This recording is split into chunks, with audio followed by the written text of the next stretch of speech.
जय श्री राधे। पूज्य श्री सद्गुरुदेव भगवान के चरणों में प्रणाम। पूज्य श्री सेठ जयदयाल गोयनका जी कहते हैं, कलयुग में नाम की महिमा विशेष है। सतयुग आदि में दूसरे साधन भी हैं, पर कलयुग में दूसरा उपाय नहीं।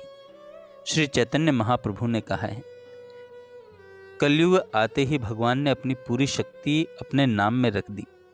नाम स्मरण में नियम नहीं रखा कि सुबह करें, दोपहर में करें, शाम को करें, रात्रि को करें, दिन में करें, कभी भी करें। आठों पहर में नाम हर समय हर एक के लिए खुला है। ब्राह्मण, क्षत्रिय, वैश्य, शूद्र, स्त्री, पुरुष, पढ़ा, अनपढ़, सब कोई भगवान का नाम ले सकते हैं। भगवान नाम भाव एवं ध्यान सहित लिया जाए तो बहुत महत्वपूर्ण है। गुप्त अकाम निरंतर ध्यान सहित सानंद, आदर युक्त सबसे तुरंत पाए परमानंद। 6 बातें साथ होती हैं तो बहुत शीघ्र लाभ होता है, विशेष लाभ होता है। नाम लिया जाए, उसको प्रकट नहीं किया जाए तो मैं इतना नाम लेता हूँ, लोग मुझे नाम जप करने वाला समझें, नाम का प्रेमी माने, यह भाव होने से नाम का महत्व कम हो जाता है। नाम जप निष्काम भाव से करना चाहिए। कामना करे कि मेरी पुत्री का विवाह हो जाए, मुझे धन मिल जाए क्योंकि मैं राम नाम जपता हूँ, ऐसा करने वाला राम नाम की बिक्री करता है। भगवान नाम निष्काम भाव से लेना चाहिए। केवल भगवान की प्रसन्नता के लिए ही नाम लिया जाए और निरंतर लिया जाए। भगवान नाम थोड़ी देर लिया और छोड़ दिया, फिर थोड़ी देर लिया और छोड़ दिया, ऐसा करना ठीक नहीं है। जैसे माताएं रसोई बनाती हैं, यदि वे 10-15 मिनट चूल्हा जलाएं और फिर आधा घंटा छोड़ दें, फिर 5-10 मिनट बाद चूल्हा जलाएं, फिर छोड़ दें, ऐसा करने पर दिन भर में भी रसोई नहीं बनेगी। लगातार बनाएं तो शीघ्र बन जाएंगी। ऐसे ही भगवान का नाम निरंतर लेना चाहिए।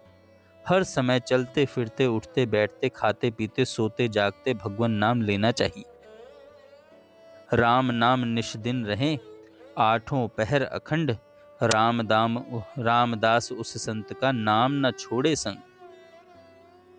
जो राम का नाम नहीं छोड़ता, राम जी उसको नहीं छोड़ते। हर दम राम जी उसके साथ में रहते हैं।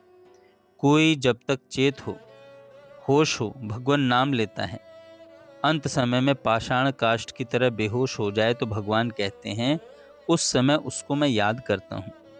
जब तक उसको होश रहता है तब तक वह भगवान के नाम को नहीं छोड़ता। भगवान कहते हैं, ये यथा माम प्रपद्यन्ते तांस तथैव भजाम्यहम्।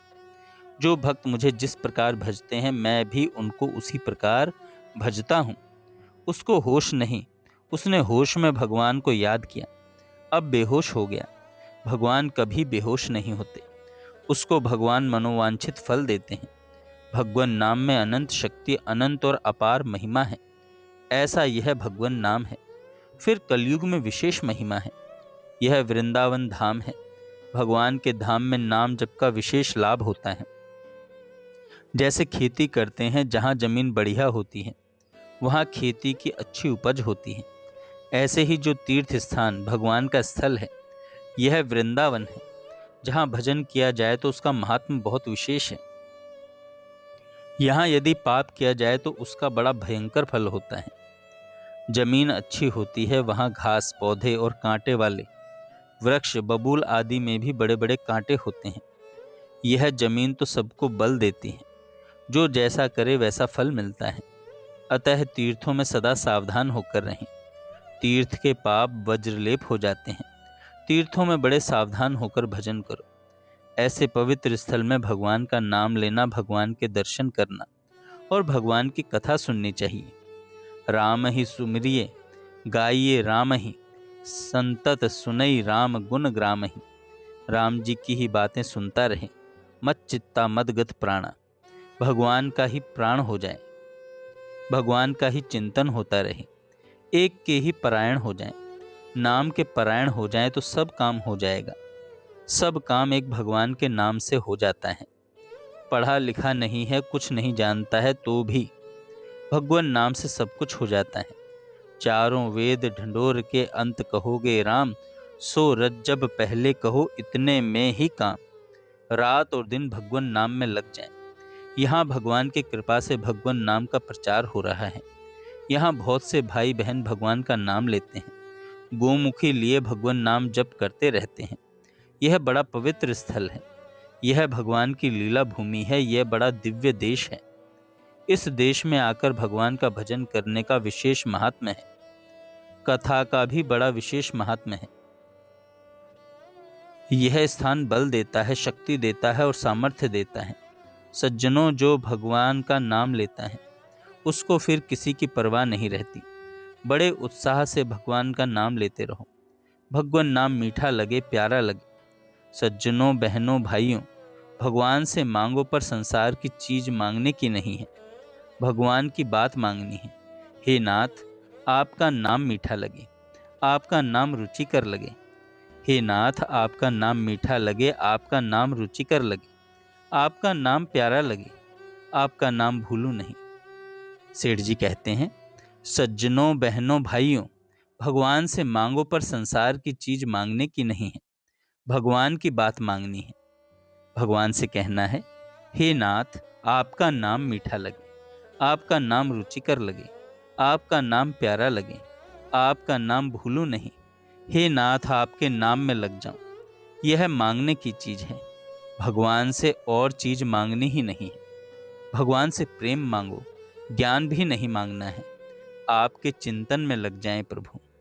भगवान आपका नाम प्यारा लगे, भगवान आपका ध्यान प्यारा लगे। हे नाथ, आपकी कथा प्यारी लगे। गंगा यमुना भी भगवान से संबंध होने से प्यारी लगी। जिस वस्तु का भगवान के साथ संबंध हो गया वह सब उद्धार करने वाली चीजें हैं। आपने अजामिल उपाख्यान सुना है, मेरी एक प्रार्थना और सुने। कोई भी प्राणी कभी भी मरता हो, उसके पास बैठकर उसे भगवान नाम सुनाओ। कोई भी प्राणी हो, मनुष्य की बात विशेष है।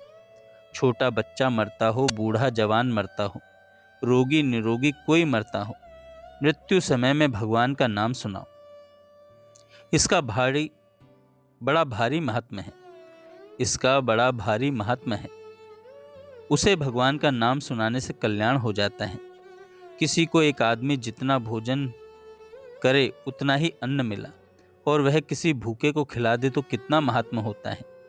मनुष्य शरीर मिला है केवल परमात्मा की प्राप्ति के लिए। किसी की मृत्यु होने वाली है, उसे अंत में भगवान का नाम सुना दें तो उसका भी कल्याण हो जाए। अंत काले च मामेव स्मरण मुक्त्वा कलेवरम।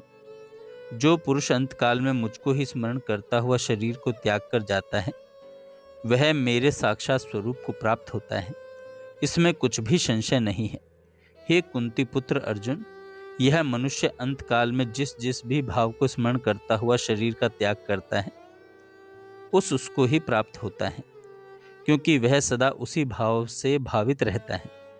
अंतमति सुगति, अंत में भगवान का नाम याद दिला दे। सबसे प्रार्थना है, कोई मरता हो तो उसे संसार की बात याद मत दिलाओ।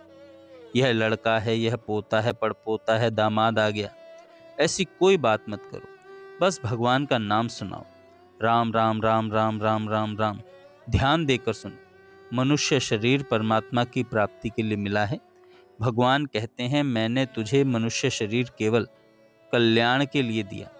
अंत काल में भी तू मेरा नाम ले ले तो तेरी मेरी इज्जत रह जाएगी। तेरा मानव शरीर लेना सफल हो जाए और मेरा मानव शरीर देना सफल हो जाए। भगवान अंतिम श्वास तक प्रतीक्षा करते हैं कि तू मेरा नाम ले, तेरा कल्याण हो जाए। यह छूट अंत काल में है। यह छूट एक बार ही मिलेगी। एक बार ही मनुष्य मरता है, 2 बार थोड़े ही मरता है, परंतु किसी दूसरे व्यक्ति को मृत्यु के समय भगवान नाम सुनाने का अवसर कई बार मिल सकता है। कोई मरता है तो भगवान नाम सुना दो, सुनने वाले का मुफ्त में कल्याण हो जाएगा। ऐसा करने से भगवान पर असर पड़ता है कि मैं सर्वसमर्थ हूँ, पर लोगों के उद्धार की मेरी ओर से चेष्टा नहीं करता हूँ। यह बेचारा अल्प शक्ति वाला मनुष्य होकर भी दूसरों के उद्धार की चेष्टा करता है कि इसका कल्याण हो जाए।